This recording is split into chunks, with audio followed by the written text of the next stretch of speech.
Alors bonjour à tous, j'espère que vous allez bien. Alors je vous avais dit que je vous montrerai le lotier corniculé qui est sous mon colza. Alors pour rappel, c'était un colza que j'ai semé en associé avec des févroles, du fenugrec, du sarrasin, du tournesol et du lotier corniculé, sachant que le tournesol était juste là pour les abeilles en fin de saison. Alors voici donc. Vous voyez, j'ai donc fauché mon colza il y a quelques jours, vous avez vu la vidéo. Et voici le lotier corniculé. Donc je vous le montre avant que l'on vienne broyer, puisque l'on va tout broyer. On va broyer aussi le lotier, donc à cette hauteur-là à peu près, 5-6 cm. Ça va le faire trocher, tout simplement. Et puis ça va déjà apporter tout ça en matière verte au sol.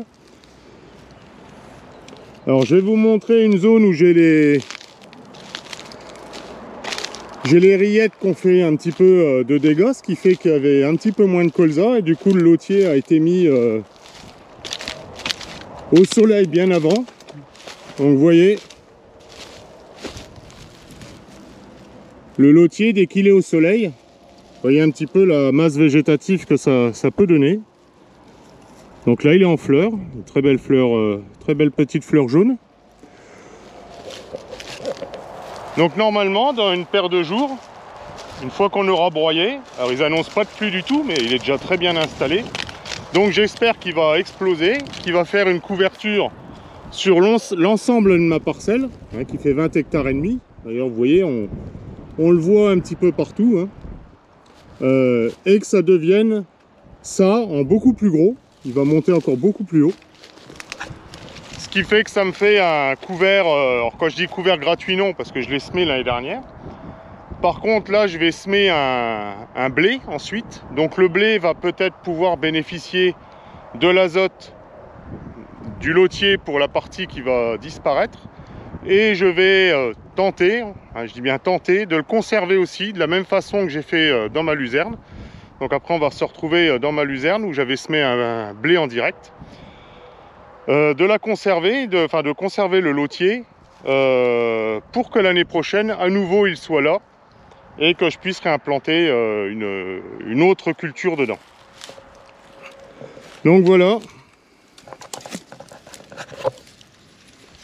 Vous voyez déjà là, on est à 40 cm de haut à peu près quand on étire les brins au maximum.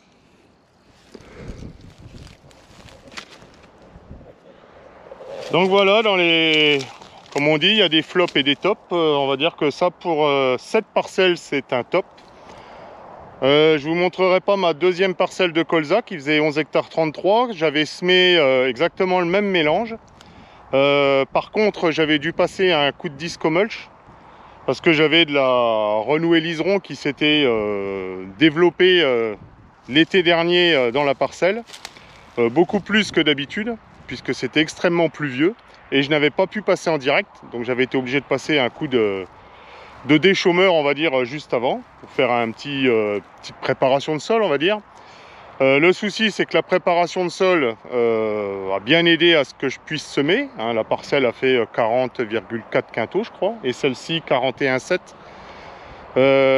Mais malheureusement j'ai dû la désherber avec 0,3 litres de Belcar et le lotier n'a pas résisté. On va dire qu'il reste 10%, 10 à 15% de lotier. Bon, je vais quand même broyer la parcelle et puis je vous la montrerai quand même, j'irai filmer un petit peu et on va quand même broyer, hein, puisque il faut broyer les cannes de colza comme je disais pour essayer de limiter la propagation du sclérotinia et on verra s'il lève ou pas. Est-ce qu'il est plus en retard, est-ce que vraiment je l'ai shooté avec le désherbage, je ne sais pas du tout. Par contre ici cette parcelle, oui, je ne l'avais pas dit, ou du moins je l'avais peut-être dit, mais dans la vidéo à l'automne dernier, il y a eu 0 désherbage. Il y a eu un antigraminé de fait. J'ai fait un kerbeflo. Par contre, aucun désherbage antidicote, puisque c'était vraiment l'année dernière entièrement recouvert. Alors pas de lotier, on ne le voyait pas, Mais du fenugrec, de la févrole, ben, vous pourrez aller revoir, ou si j'y pense, je vous remettrai un petit peu l'alvé et puis quelques temps après, comment c'était. Bon allez, on va se retrouver dans une autre parcelle, peut-être la parcelle de Luzerne ou la parcelle de Colza, on verra bien. Allez, à tout de suite. Bien, 12 juillet, je suis dans mon ancienne parcelle de Colza maintenant, où je vous ai montré le lotier corniculé. Donc voilà, elle est en cours de broyage.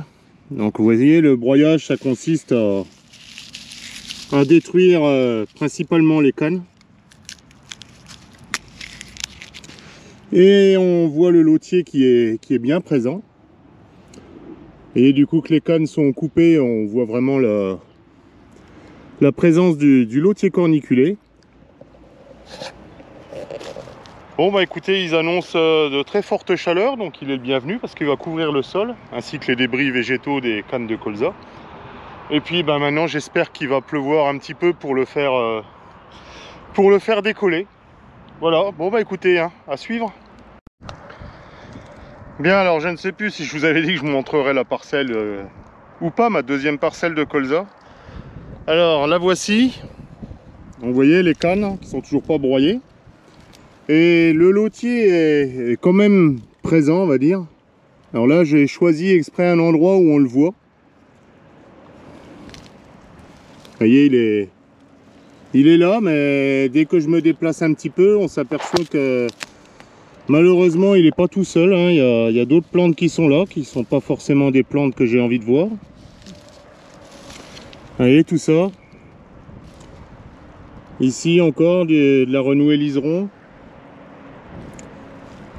Donc il faudra certainement, si je ne veux pas qu'elle se développe de trop, peut-être que je déchaume. Alors je ne sais pas si ce sera mécaniquement ou chimiquement. Bon là pour l'instant je vais déjà broyer tout ça. Puis écoutez, on va voir, des fois que le lotier explose et puis qu'il arrive à recouvrir les autres plantes, limiter leur propagation, je ne sais pas du tout. Je sais pas du tout, surtout que, vous voyez, là on les voit, hein, l'année dernière j'en avais déjà pas mal, maintenant elle est là, juste en dessous là. Et le renoué liseron qui commence à nouveau à sortir de terre. Donc si j'ai pas envie qu'il y ait trop de graines qui se développent, va peut-être falloir que j'agisse. Bien, et ben écoutez, je sors donc de ma deuxième parcelle de colza qui était un flop, on va dire, puisque du coup le lotier corniculé est très peu présent. Et je me retrouve dans la parcelle de blé semée en direct, dans une luzerne de 5 ans. Alors là, je dirais que c'est un top. Donc vous voyez, j'ai fauché relativement haut, enfin relativement haut. Allez, il y a 25 cm à peu près, pour être au-dessus de la luzerne, bien que là on voit elle a déjà repoussé un petit peu. Elle redépasse déjà un petit peu, hein, ça fait déjà quelques jours, 3-4 jours à peu près que j'ai fauché. Mais elle est bien présente. Je sais pas si vous voyez, sur l'ensemble de la parcelle. Tout ce qui est vert, c'est de la luzerne.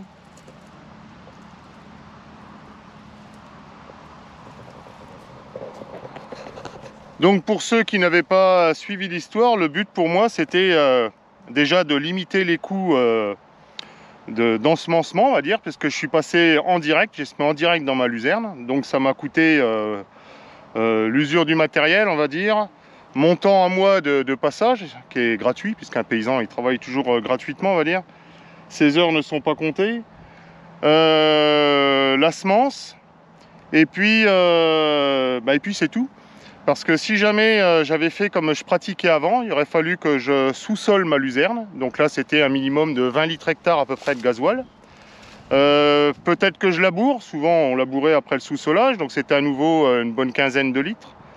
Puis rotative et semis en même temps, on va dire. Et puis resserré après. Donc on était certainement à 40-45 litres de gasoil. Là, de tête, je crois que j'étais à 6 litres. Ça tirait un petit peu dans la luzerne parce que c'était très dur, hein. Je crois que j'étais à 6 litres hectare de gasoil, c'est tout ce que ça m'a coûté.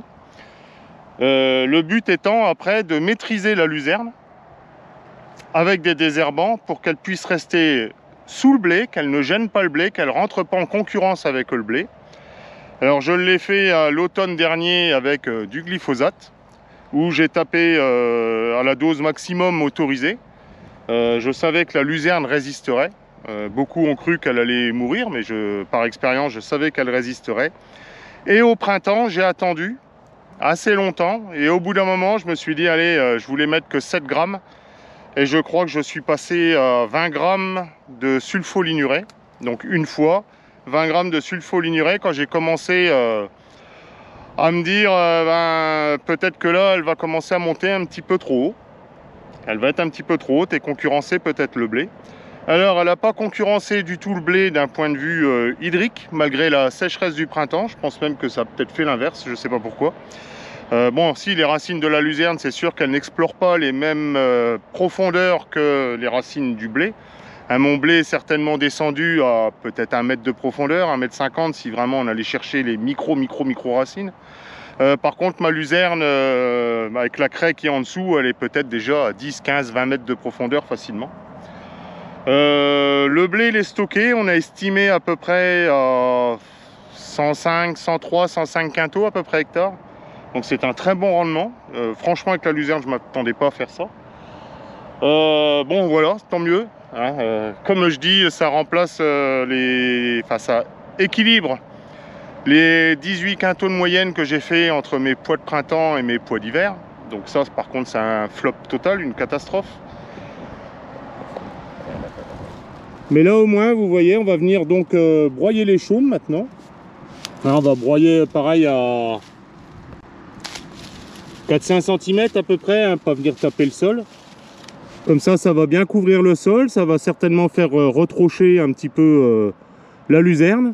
Et puis, j'espère que avant le prochain semis, parce que du coup, comme la luzerne va être là, ça va couper la rotation avec le blé. Donc, je vais faire un blé sur blé, mais avec une luzerne entre les deux, du coup. Alors, je ne sais pas si elle va faire 500 kg, 800 kg, 1 tonne, 1 tonne et demie, 2 tonnes. On verra ça au mois d'octobre.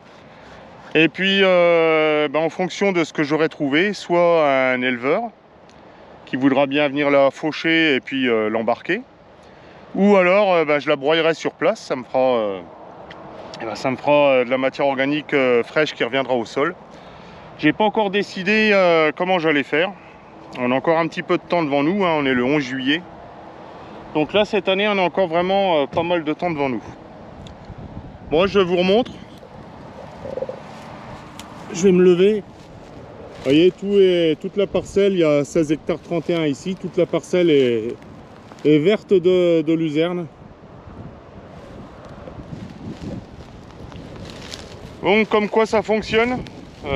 C'était la première fois pour moi que je tentais cette expérience. Et ben voilà, je suis bien content, ça a marché. Surtout qu'avec les températures, samedi, dimanche ou lundi, ils annoncent du 35, 38, 39 degrés.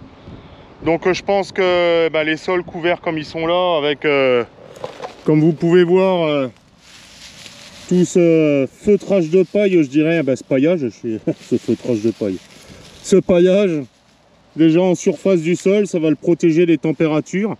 La hauteur, parce que ça compte aussi, hein, la hauteur de fauche qui fait de l'ombre, parce que tous ces petits rangs là, ça paraît pas, mais ça fait de l'ombre sur quelques centimètres, ça limite la température, plus la luzerne qui est un petit peu partout, qui va aussi limiter la température au sol, et donc la déshydratation de ma parcelle. Bon ben voilà, j'espère que ce petit retour sur mes couverts implantés l'année dernière pour cette année, la gestion de la luzerne vous a plu.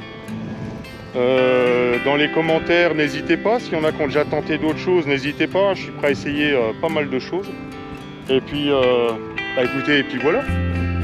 Et puis, écoutez, je vous dis à la prochaine vidéo. Allez, salut!